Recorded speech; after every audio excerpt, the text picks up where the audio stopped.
What's going on, guys? Today we're going to be working on the Camaro again because we have a few things we want to get done before I bring it for tuning. Now, I actually brought the car to get tuned a few weeks ago. I brought it over to Tune Time. We drove down there without a problem. They had an issue with the dyno computer crashing, and they had to actually go and buy another computer.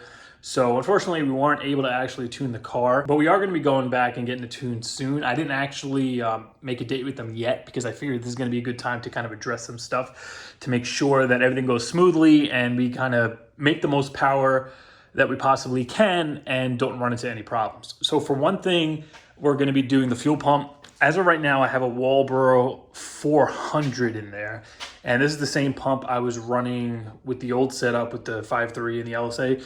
I initially had a 255 in there. Then when I did the whole boosted thing, I went to the 400. Now, I don't know what the limits of this pump are. Some people are saying they're making over 700 wheel. I don't know what this car is going to make. It made like 620 dynojet numbers with the old setup. Now we got the 6.0 in there. We did a lot of other stuff, bigger cam, better heads. It's going to make more power for sure.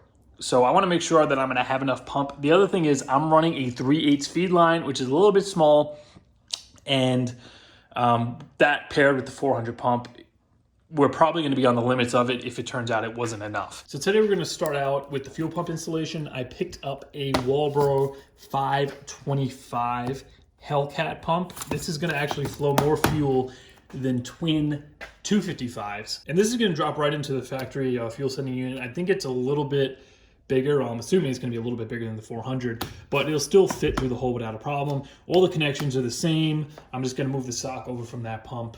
Same wires I'm going to reconnect, and we should be good to go. I am running 12 gauge wiring to the pump right now, straight off the battery. So I'm going to leave the wiring for now. Other thing we're going to be doing is a lower pulley. I picked up this ATI 9.17 lower pulley. This paired with the 2.4 up top, it's going to spin the blower a little bit more, give us a little more power from it.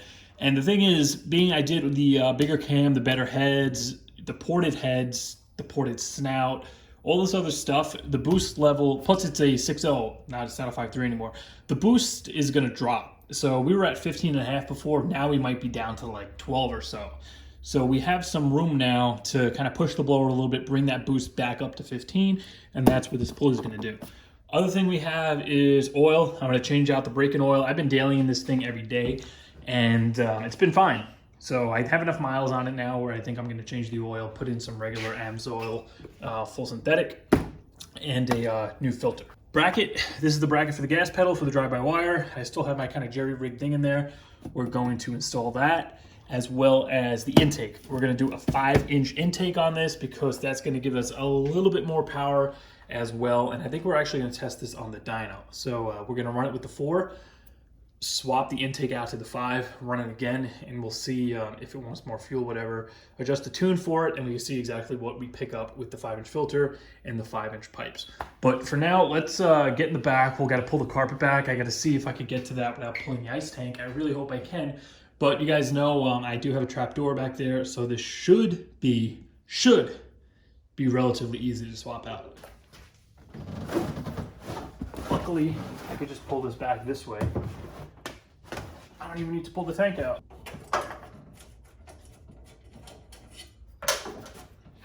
Look at that. Looks like our gasket's holding up nicely. I really gotta get like a set of Allen wrenches, but this will work.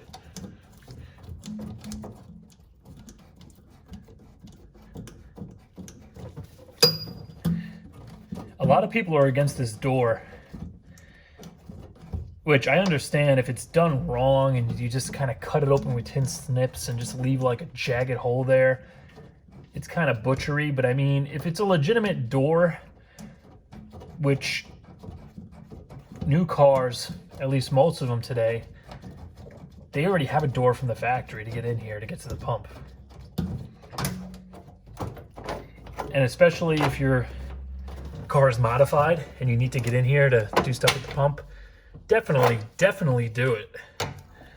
If it's an original car, like 5,000 miles, that has no reason for one, then I could, I'm a little more understanding.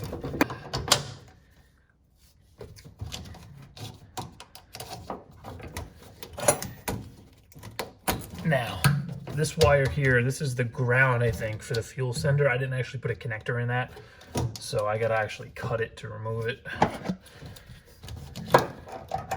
This is the vent hose.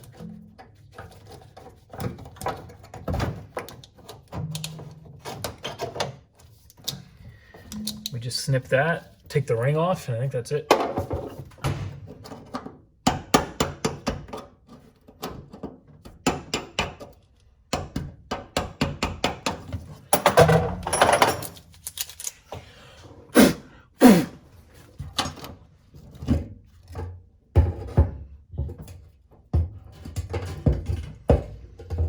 Look at that.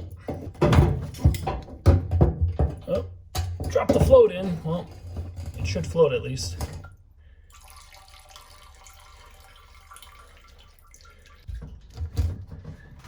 Now, where did the float go?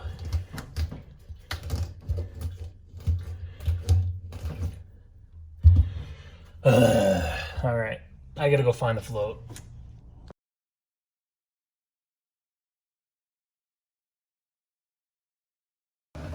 Oh my God.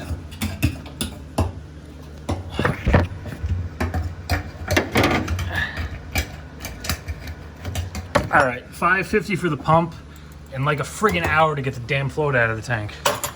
I know a few people mentioned when I put this old setup together, when I put the blower on, that the heat shrink wasn't submersible or the wiring wasn't submersible.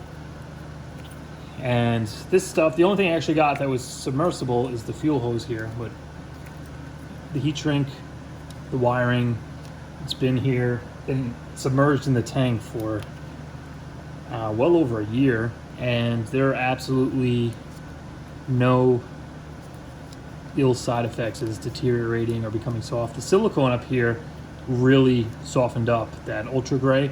The outside's all right though. But I mean, other than that, the wiring is absolutely fine. So I ended up just putting a couple of spade connectors on here, being those were already on this end.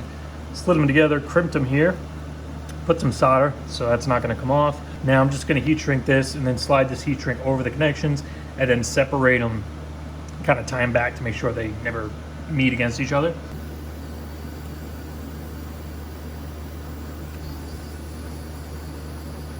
All right, that's it. This thing's ready to go in. We got our heat shrink on, everything's soldered. I zip tied it over here against the feed line, and then I did it that way there.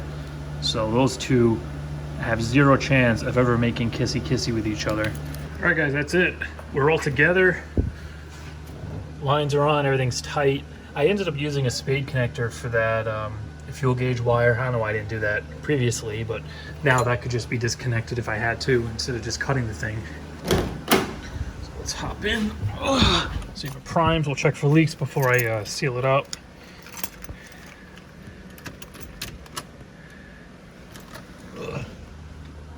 Key on.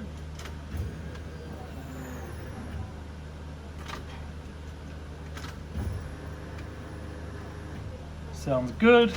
No leaks that I can see. All right, so it's the next day. I think the next thing I'm actually gonna do is gonna be the gas pedal bracket and the oil change, because I wanna get this thing up, get the oil changed out, then I'm gonna move it over to this side. So I'm gonna be able to actually get in the driver's door when it's over here. And then we'll take apart the accessory drive, do the lower pulley. Right now, here's the bracket. This is just a Hawks bracket that allows the drive-by-wire pedal to mount. You can see it's kind of got a lot going on to it. You need these standoffs here to pull the pedal away from the firewall to get everything to line up correctly. So I didn't really feel like fussing around with this and trying to make something myself. And this is just gonna mount in the factory pedal hardware position. This just slides on those studs and it's gonna mount like that, and then the pedal will just go wherever we wanna put it here. All right, so from what I could tell, unless I lost them, this thing didn't come with mounting hardware.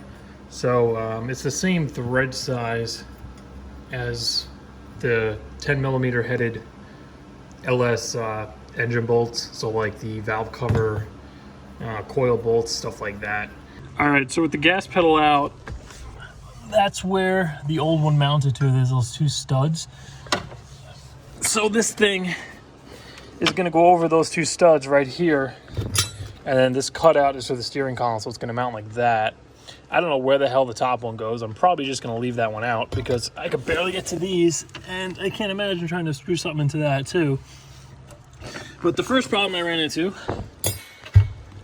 the damn bolt holes on this thing don't line up.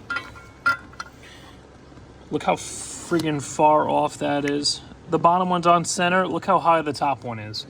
So I'm gonna have to try banging this thing to spread these open. There we go. Oh yeah, that's pretty sturdy like that. I think if I just put the two screws in the bottom, and I'm actually using the same nuts that came with the factory pedal. Oh, this part's gonna be fun. Check this out. You think my pedal bushings are bad?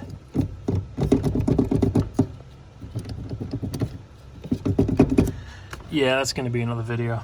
All right, one thing to keep in mind, the plastic cover, it's not gonna go back on with that bracket because obviously the bracket's in the way. So the only way you're gonna get this back on would probably be to cut out this section here and then maybe bend down a piece like that, heat it up, bend it, and then you could screw it directly into that bracket. I don't care enough to do all that, so I'm just gonna leave it off for now.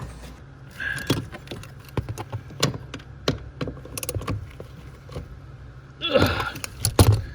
Look at that. That is sturdy. We got wide open. That's a win. The only other thing I gotta do is run the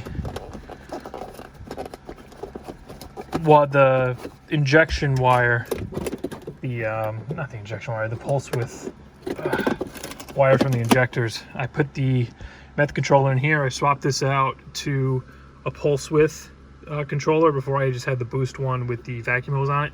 And this is going to allow us to adjust the meth from the injector pulse width. So the only thing I have to do is run that blue wire there over to an injector for that controller, and then I think that's pretty much it for in here. All right, so with the gas pedal taken care of, I think I'm just going to start it up and make sure it runs with that new pump.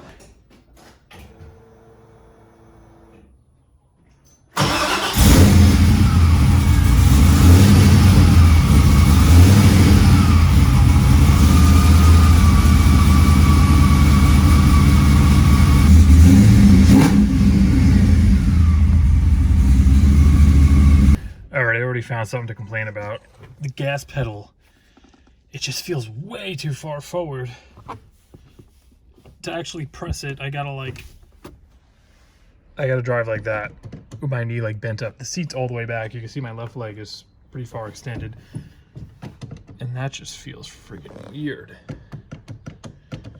If it was like here, that would be so much better. All right, I got to run this for now, but yeah, I'm probably going to end up doing something about this.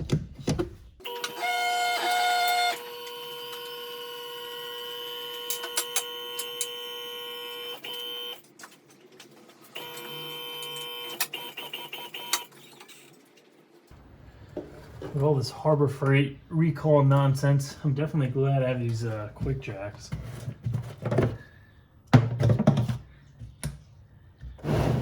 I don't really know how many miles are on this oil. Maybe a few hundred. I've been daily driving this thing for the past few weeks.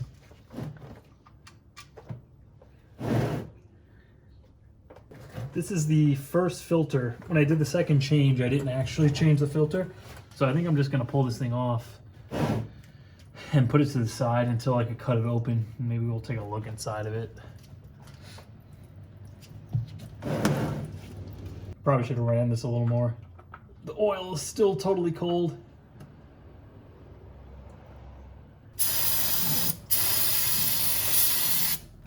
All right, so I'm doing a quick once over under here to make sure nothing's leaking before we go and take this thing for tuning. So right away, well, first of all, I don't think I ever showed you guys this.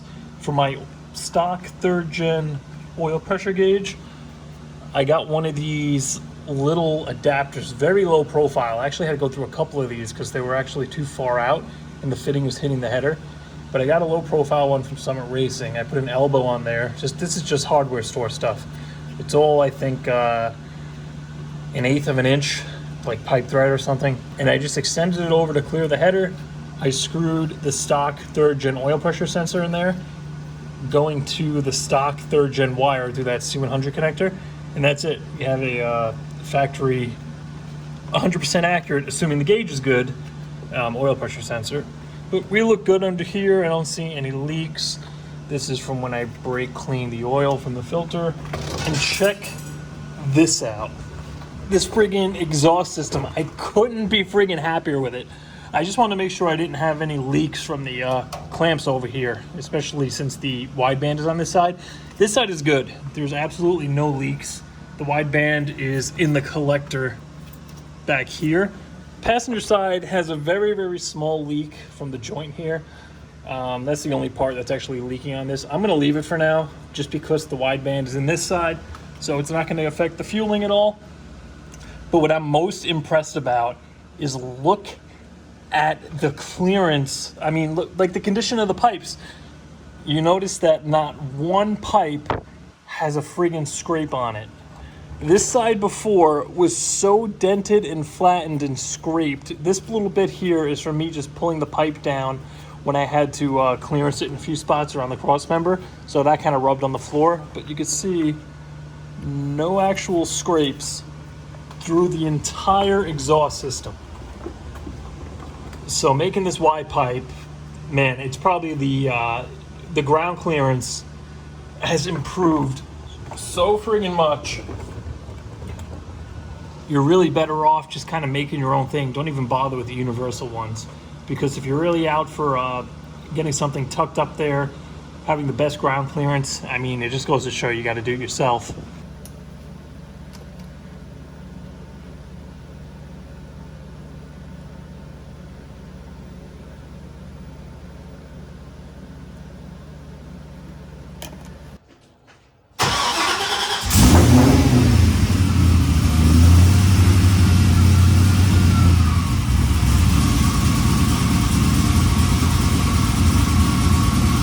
Alright guys, so next thing we're going to do is the lower pulley to get a little more boost out of this thing.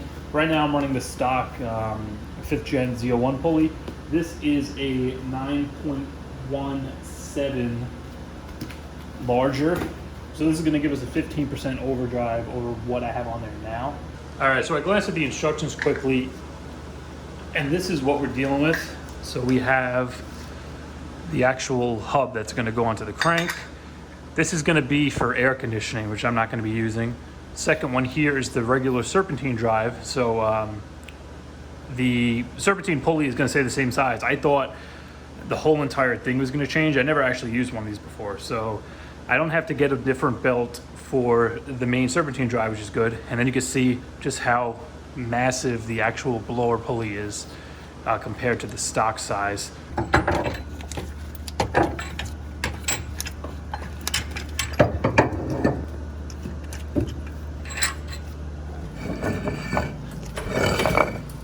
All right, so the old pulley is off. I just looked at the instructions. We have the main pulley here that the hub is going to connect to, and there's a little dot, and you see it says offset hole, and this dot here has to line up with this hole here, and this is just a very tight slip fit. I'm just going to slide that in there. And then we have 6 of these guys that are going to go in with a little thread locker, torque to 16 foot-pounds, and then we'll move on to the next step. All right, so I just have the balancer slipped on the end of the crank there. It was really hard to get an idea of where the keyway is because I can't really see back there. So what I ended up doing was putting a little mark with a Sharpie on the actual keyway in the pulley. So that way I could kind of look from the side and get that lined up as close as I can to the keyway on the crank. So now I'm just going to take my homemade tool here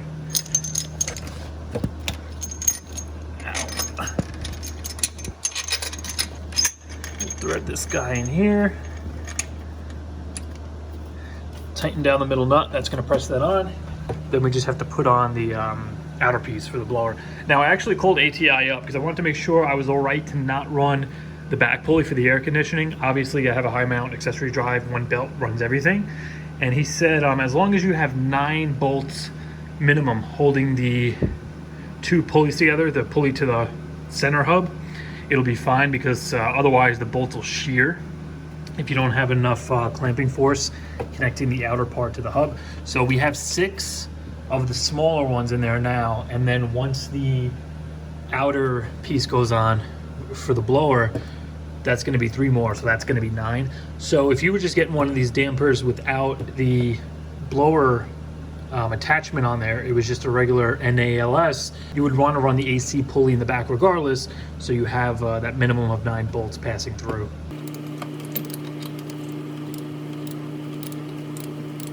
So the pulley's fully seated. Now I have to crank down the ARP bolt to 250 foot-pounds. Good thing is with a manual car, you can just leave it in gear like I have it now and just chock the wheel in the direction that you're turning this. So if you're removing it, you got to put the chock behind the car. You're going forward, you got to put it in front of the wheel. But now we're going to pull this down to 250. All right, so the hard part's done. Now we're just going to come in with the outer piece. This is the interchangeable piece. So if you wanted to go to something larger, maybe a 10, a 10.5, really, really big, this is the piece you're just going to unbolt with these 3 here, and you can easily swap it out. So I'm going to pop this on, get them torqued down, apply some thread locker, and yeah, I'm going to have to see if I can find a tape measure or figure out a way that I can measure for the larger belt. All right, so it's like a week later. I ended up ordering 2 belts. I got one that was 1 inch bigger and one that was like 1.5 inches bigger. I ended up using this part number here, which it was just barely the right size. I still had to kind of stretch it over the idler, but I got it on. I got the belt tightened down. You guys saw me do this 1,000 times by now. But the belt's all torqued down with the correct amount of tension. And next thing we're going to be doing is the lid spacer, which also finally freaking came in after probably like 3 months after ordering it. But basically, I got the 1/2 inch. It's just this Delrin plastic spacer that's going to go underneath the lid, bringing it up a little bit, and then it has the center section that goes over the cooler. Now this is going to do quite a few things. On their website, they state, for one thing, it does something with the velocity of the air when it enters the blower. The way it just directs it or something, it's supposed to give you more power. That's one thing. The 2 big benefits that I can see out of it, for one thing, and I think they mentioned this as well, in the back of the blower, you could see right where it kind of really goes down and gets flat, right at the back by the 2 back cylinders, 7 and 8. This is going to lift that whole thing up, so that's going to allow a little more air to get back there. Not only that, it's going to increase the size of air capacity inside the blower lid. So when you have a lot of supporting mods, like I have the ported heads now, obviously it's a bigger engine, a high lift cam, this thing is going to make more of a difference. The other benefit to this is being it's this Delrin material, it's going to insulate the lid from the blower. So instead of having just metal and metal contact and the lid essentially getting heat soaked by the blower, this is going to actually separate that, act as somewhat of an insulator, and hopefully keep our IATs a little bit cooler. But all we're going to do now is just pull the lid off, slip this in between. They gave you longer bolts with the kit, so we have all the hardware we need. And once this is on, we'll get to fabbing that 5-inch intake. That works.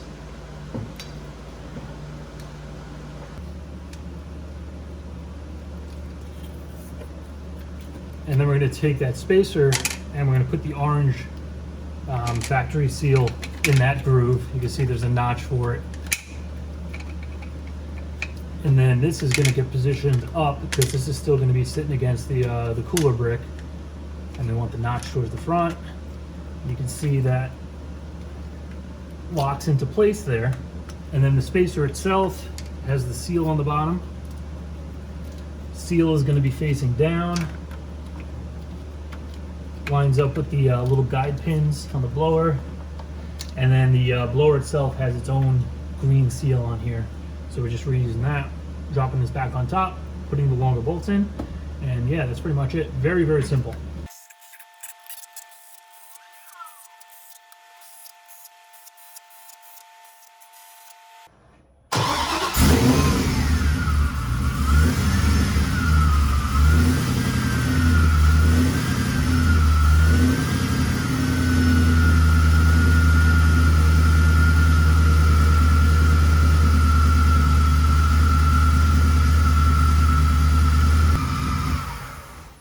Well, she definitely doesn't seem to mind the extra pulley and lid spacer. So I'm sure she'll greatly appreciate the 5-inch intake. Now, looking at this stupid thing, it's gonna be a tight fit. So basically, I went on to intakehoses.com, I ordered some more stuff. I got the same carbon fiber tubing, except I got 5-inch now. I got this coupler from them as well. This is a 4 to a 5. The thing is, the 5-inch couplers, like the 45s, they're friggin' massive. Look at the size of this thing.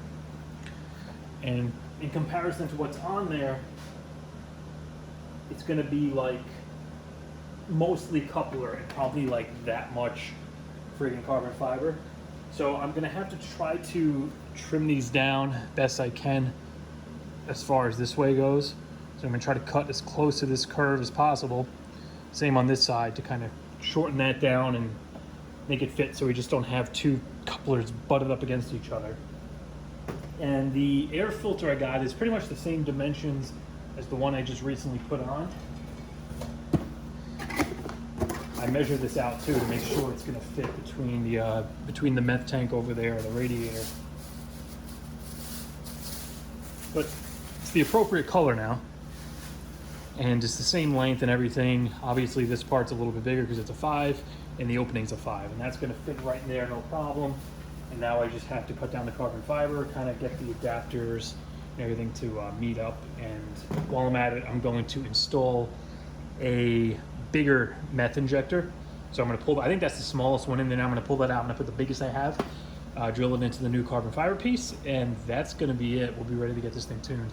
All right, guys. So I basically cut a bunch of footage of what I was just doing out because it's basically for nothing. I didn't even realize it, and don't know why. I just assumed it was gonna fit. But the 5-inch piping is way too big. The way it sits, it's basically sitting right on the hose, the upper hose, and it comes up to about here and it rubs on the hood. So that's not gonna work. My other option is to go to a 4.5-inch pipe, which I think will clear it, but it's gonna be sitting on the upper radiator hose. You can see now we have a little bit of a space there. The 4.5 is definitely gonna be sitting on that. So what I did for now, I put the 4-inch back on, and then I used that reducer that went from a 5 to a 4. I slimmed it down, and I put the 5-inch filter on there. So we have a lot more filter, a lot more surface area for the air to get into the engine. I'm assuming that's going to be a gain over just having the 4-inch filter on there. So those are my options. Once again, guys, leave a comment down below. Let me know what you think. Should I leave it this way? Could I be holding, some power back? I don't know. So yeah, we probably have like one more video coming out on this thing before we actually go to get it tuned. But yeah, for now, that's gonna do it for this one, guys. I'll see you in a few days.